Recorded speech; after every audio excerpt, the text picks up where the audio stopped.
Warrior Farmer back with another video. Today it's the July update. You know, it's time to go in and see how our plants are doing. Hope you guys stay tuned. We're gonna take a look at some pods because they're starting to come in finally.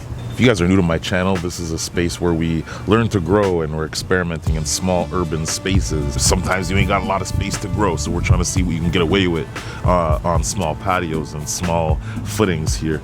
Earlier in the season, if you guys have been following my updates, I started with a lot of pepper plants, and that's usually what I grow back here. But anyways, if you guys haven't seen my plants until recently, they are boosting up, and if you guys remember what they looked like the last time you saw them, they're definitely a lot bigger now. Fabric pots are obviously doing amazing, and yeah man, so many different varieties, and the way that these things are growing are super different in comparison to themselves. I do try to switch up the plant varieties every couple of years, but you know, the plants are definitely adapting to the space, which I'm very happy about, and they're starting to produce some nice pods here. You know, I got my Scotch bonnets and a couple of other cool varieties. If you guys want to know exactly what I'm growing, make sure you check out the which plants I grew video. It has something about, you know, it basically just shows you guys what I was growing to begin with. But you know, it's been a challenge. We do have a lot of pests that have been bothering us. You know, these Japanese beetles, these things are just pests, you know what I mean?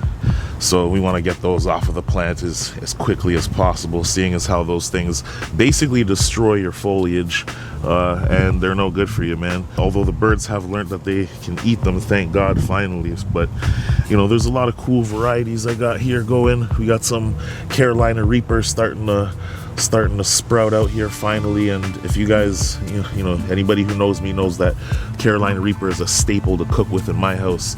Now the Palermo plants are also have caught right back up. They're almost on their top rung of foliage, and they were a little bit behind because I did start these from seed. So I have yellow, red, brown and orange varieties, as well as I have my Sugar Rush Peach Stripies, which have also caught back up. These are doing amazing, and you know, just some pretty cool peppers that we got going here, man. We got the Jamaican hot chocolate on the inside.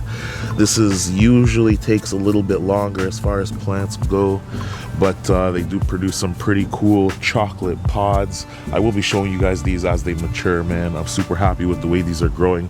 Bishop's Crown, that's growing pretty crazily. You know, you don't usually see peppers that grow like this. The pods are very uniquely shaped, so I'm interested to see how those are going to come out. I got the Devil's Tongue, you know, we got some scorpion peppers and stuff like that. Now it has been dry recently, so I'm trying to make sure that everything stays water at least as much as possible. I do have some obvious trimming to do and some, you know, just some basic maintenance work around this time. This obviously needs a little bit of TLC, the basil plants. I'm glad to see the Reuben is doing a lot better this season. We do have some amazing flowers, although I will have to trim those off. Everything has adapted and is growing very nicely. We got our Tabor thyme here. The rosemary's slow to grow as usual, and the fennel plants are basically all sprouting up, and this I barely have to touch every year and it comes back up. You know, this is the Spanish thyme or whatever. Now I do have some maintenance and I will be trimming everything. I just wanted to show you guys how this stuff looks as is before I do any maintenance work, you know, and that basically involves taking off any lower branches that I don't want, the stuff down here that isn't going to yield. You know, I mean, it'll yield, but I don't want the plant focusing all the stuff down in the bottom. I do want to force plant growth into the top where there is more sunlight. But yeah, man, I'm super happy with the way this stuff is coming so far. Lots and lots of peppers here, as you can see. Tons and tons of new flowers coming up, and this thing is just beginning to produce. Super happy with the way this is turning out, man. Yeah, so I mean, don't be afraid to see what you can get away with in small patches. You don't need much space to get a lot done.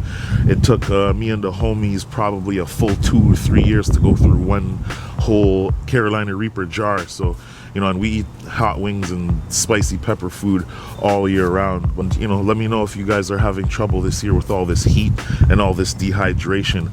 Are you guys managing to you know, stay on top of your watering, or has it been a struggle? For me, it's been a little bit of a challenge, to be honest with you, because I am busy with training and you know, it does give me a little bit of trouble getting out here, especially in the mornings before it gets super hot.